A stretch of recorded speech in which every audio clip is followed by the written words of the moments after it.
kan itu. Nah, saya kembalikan ke evolusi tadi, kita sudah maju nih Indonesia. Boleh nggak saya sekalian sampean supaya ini kan Universitas Gadjah Mada. Ini Gadjah Mada sambat, aku kira tau disopo. Jenengku dinggo terus. Neng ora tau nyinaoni sopo aku. Umurku piro coba? Aku mati umur piro coba? Ono sing ngerti? Gadjah Mada meninggal umur berapa coba? Kalau ada yang tahu. Lah ya ini sama dengan UNAR. UNAR sudah akan saya kasih teks mengenai Garuda, kan di sana ada Amerta, ada UNAR itu. Jadi teks-teks yang urusannya sama Garuda. Garuda ki ya ora mudeng. Aku saiki takon, Garuda sing gambar kae itu laki apa perempuan? Ya ora ana sing mudeng iki, Indonesia iki jan sembrono. Lah nek tidak jelas Pak gendernya kan perkembangannya kacau Pak. Kalau ada laki-laki merasa dia wanita, perkembangannya kacau toh. Kalau ada laki-laki wanita merasa pria, perkembangannya kan mal praktek wingo. Nah saya tanya, Garuda ini karepe sing gambar kuwi Sultan Abdul Hamid Pontianak ya, gambar awal.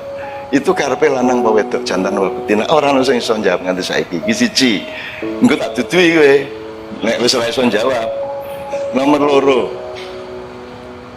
Untung Allah itu sayang sama bangsa Indonesia.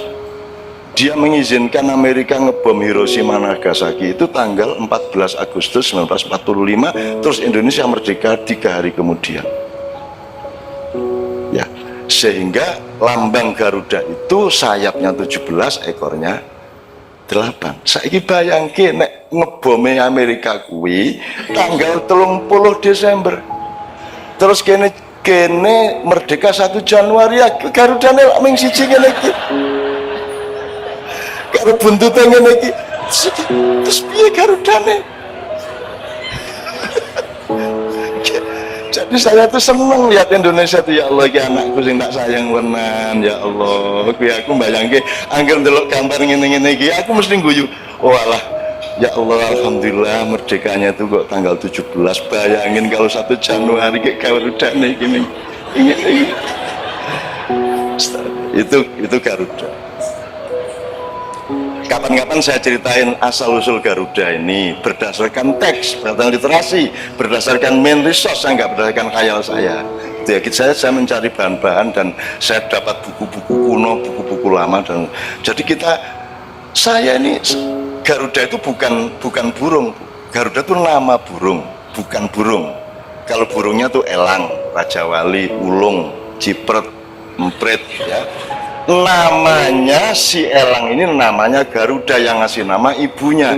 Ibunya ini dalam posisi dia dijajah oleh kakaknya sendiri. Kakaknya ini kerjasama sama naga, 44 jumlahnya, sekarang tinggal 9.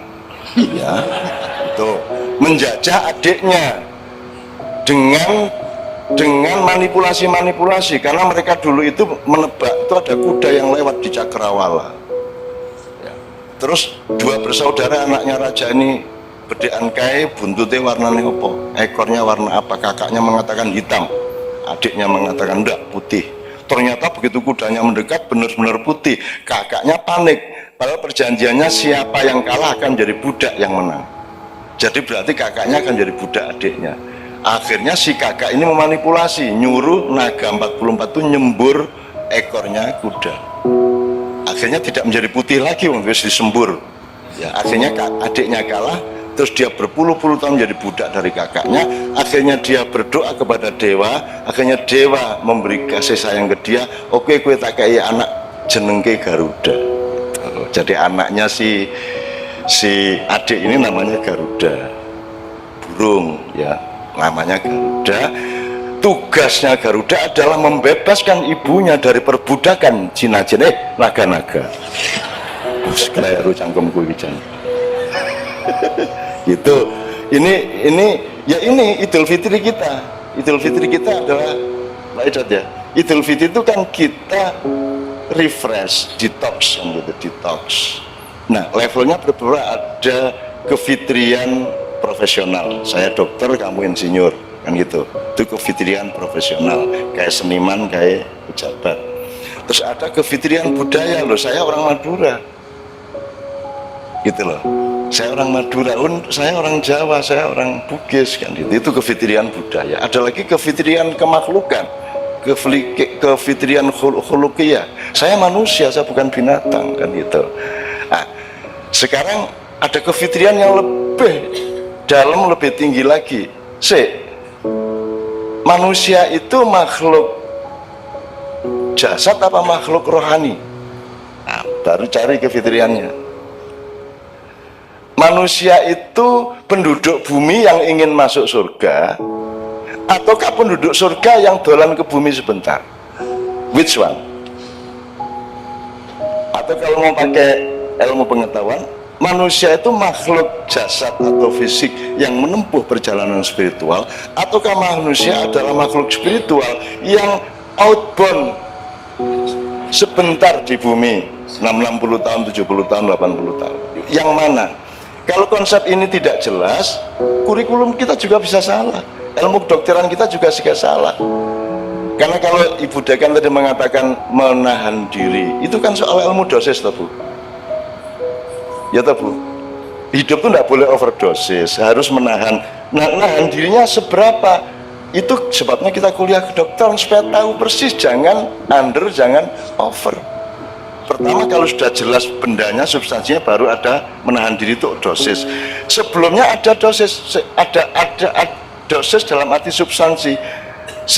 Rasa nganggo pil sing iki wis kan gitu ya. Iki engko rada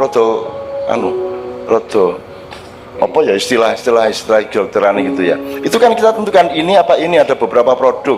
Kita ini saja, jangan ini dulu. Nanti kalau kita lihat ini belum ada perkembangan, baru kita coba yang ini kan begitu. Itu juga menahan diri. Hidup itu kan cuma dua itu, menahan atau menahan itu mengendalikan atau melampiaskan. Hidup itu cuma itu, melampiaskan apa mengendalikan, ngegas apa ngerem. Kan ngene. Lah apa ngurip ki ngegas wae. Ngegas wae. Wis dadi bupati njaluk meneh. Digas meneh, bar kuwi bojone, bar kuwi besane, bar kuwi mantune, digas terus uripe, ngenjungkel akhirnya kan gitu. Digas terus Bu. Jadi saya kira itu Mas Edot, kalau ngomong menahan diri, ngomong apa tadi, saya kira mohon maaf agak panjang supaya kita punya metodologi dulu, nanti ngomong apa-apa sudah ada frame-nya yang 6 evolusi tadi. Terakhir, yang evolusi kelima itu apa? 4 kan manusia, maka hasilnya asasi manusia sama demokrasi. Kelima adalah kita tidak hidup begitu saja, kita ini dibikin, yang bikin namanya Tuhan. Maka dalam perusahaan hidup kita ada Tuhan. Nah, Tuhan ini posisinya apa? Karyawan apa direktur? Jadi pertimbangannya menjadi beda. Kalau sekarang ini manusia kan direktur, maka ada hak asasi manusia. Ya serapopo. Tapi Indonesia sudah sadar dengan Pancasila, oh ada Tuhan. Nah, ternyata Tuhan ini bosnya, kita karyawannya. Maka kalau kita mau mengabdi kepada Tuhan, yang menentukan Tuhan. Masa ono satpam ngatur dewe, aku tugas jam semene ya Pak. Loh, job desk-nya yang mengatur bosnya loh. Jadi kita ini hidup bagaimana, yang ngatur kan yang Tuhannya. Masa Tuhan malah kita atur, Tuhan awas nih gak ngabulke. Itu. Nah, ada Tuhan. Nah, tahap keempat ini yang HTI, tahap 6 ini yang HTI maksudnya. Jadi setelah benda, materi, ya syai', ya, kemudian nabat, kemudian hayawan, kemudian insan, kemudian abdun atau abdullah, yang keenam itu khalifatullah, itu yang disebut khilafah. Jangan setuju khilafah. Lalu tidak ada cara lain di dunia ini, opsinya cuma khilafah. Cuman khilafah yang saya pahami tidak seperti yang dipahami HTI. Semalam saya ngomongkan panjang lebar, khilafah itu bukan sistem, khilafah itu wineh. Bahwa kamu itu utusan Tuhan, berlakunya harus persis seperti yang dimaui Tuhan. Wong kowe iki mung digawe kok. Nah, khalifah itu artinya apa? Orang yang berjalan di belakang. Jadi kalau ini Yamin, iki Yasir, iki Aman, kalau ini Khalf. Khalf itu buntuti. Jadi kita tuh buntuti kemauan Tuhan di belakang Tuhan dan Nabi Muhammad. Nah, khalifah adalah orang yang berjalan menjalankan segala sesuatu yang dikehendaki oleh Allah. Jadi semua orang tuh khalifah. Asal sampai mandi itu berarti sampai sudah khalifah. Jadi khalifah tidak harus negara. khilafah itu winih tanduran di tanah tertentu tumbuh jadi kerajaan, di tanah lain tumbuh jadi republik, di tanah lain tumbuh jadi NKRI. Itu juga khilafah. Jadi NKRI ya khilafah. Pancasila itu juga khilafah. Pancasila tidak mungkin ada kalau tidak ambil dari nilai Islam. Dia pinjam 6 kata dari Islam. Pancasila itu adil, adab, wakil, musyawarah, rakyat, hikmat. Itu baru kata. Kalau substansinya semuanya ambil dari Islam. Jadi kalau Islam ditentangkan dengan Pancasila itu berarti bukan soal substansi tapi soal proyek. Dari 44 naga tadi itu gitu. Nah, jadi saya ingin teman-teman juga jangan mempertengkarkan khilafah, karena khilafah itu bukan barang jadi, dia itu pelok ya, winih, benih. Nanti tumbuhnya kalau dia jadi kedelai silakan bikin tempe atau mendoan. Kalau tumbuhnya nanti jagung silakan bikin popcorn, kan begitu. Jadi khilafah atau bukan terus kalau Amerika Amerika sudah khilafah pada bidang tertentu. Hukum yang benar itu sudah memenuhi khilafah, toh Bu. Hukum yang benar, pelajarannya benar, ilmu yang benar. Orang mandi itu sudah khilafah. Orang gelem nguyuh, gelem ngiseng itu khilafah. Karena itu syariat Allah. Syariat Allah itu sholat 5 waktu kan baru 14 abad. Sebelumnya 22 miliar tahun tidak ada syariat Allah seperti itu. Dari syariat Allah itu lebih luas daripada syariat Islam. Kalau syariat Islam itu ibadah mahdoh sejak Nabi Muhammad. Tapi Nabi Isa tidak pernah loh sembahyang. Tidak pernah. Nabi Musa sembahyang tahajud itu tidak pernah. Tidak pernah. Nabi Yusuf itu tidak pernah jumuan. Jadi kalau ketemu di surga lah jenengan Nabi yang nggak tahu jemuan, kan gitu. Jadi kita tuh jangan bodoh-bodoh amat bahwa yang disebut syariat Islam itu ya hukum alam itu syariat Islam. Gravitasi, angin mengalir ke tempat yang lebih kosong, air mengalir ke tempat yang lebih rendah ya. Bahwa kalau api membakar yang dibakar akan terbakar, bahwa kita kemudian mengukur air mendidih itu 100 derajat Celcius atau sekian Fahrenheit ya, dan seterusnya. Itu hukum Allah. Tidak ada gedung yang tidak taat kepada hukum Allah. Kalau gedung ini tidak taat hukum Allah, yaitu gravitasi dan lain sebagainya, ambruk gedungnya. Jadi gedung ini khilafah. Nah, HTI harus tahu itu. Ojo njur khilafah ki ganteni RKI kok bubrah terus. Nah, mereka semalam enggak, Cak, saya enggak gitu. Ayo wis nek ngono. Gitu. Itu ya Bapak sekalian. Mudah-mudahan di kedokteran ini kan di sini kan juga masuk angin Indonesia toh. Pertentangan di Indonesia dan di Jakarta kan ya masuk ke sini. Di sini ada yang pro Ahok, ada yang pro Anies. Ngaku wae. Ajen kabeh ya orang duwe resistensi lah hubungannya Ahok karo Anies ki. Wong aku Anies teko 2 hari sebelum pemilihan dan setelah menang dia datang lagi dan dia bilang, "Nis kowe nek rene meneh syaratnya siji, aku mau nerima kowe nek rene meneh." Apa Cak? Karo Ahok. Kowe rene meneh karo Ahok itu yang mesra, yang bahagia. Dan sekarang forum saya di Jakarta diminta untuk merukunkan mereka, kan yang minta mereka sendiri. Jadi timnya Ahok dan timnya Anies itu datang ke saya, "Cak, tolong kami dinikahkan kembali." Dinikah kami akan melakukan pernikahan kebangsaan. Kita akan melupakan pilkada dan sekarang kita kompak membangun Jakarta bersama-sama. Tapi dukunnya kudu Cak. Tuh, insya Allah kita lakukan nanti bulan Juli. Bulan Juli. Itu. Jadi Bapak sekalian di kedokteran, ayo kita cari ilmu yang lebih komprehensif, metodologi yang lebih jernih, yang lebih luas, yang lebih kafah, supaya kita tidak dipertengkarkan oleh kebodohan dan kekurangan ilmu kita satu sama lain. Itu kira-kira. Termasuk Idul Fitri ini mudah-mudahan wis halal bihalal tenan, ridho biridho tenan, dan Anda diberkahi Allah karena Anda ini orang-orang yang luar biasa mulia di mata Allah, karena Anda ini orang yang menolong orang sakit. Tidak ada yang lebih mulia dari itu, Pak Edet. Allah mengatakan, "Wahai hambaku, aku sakit, engkau tidak menjengukku.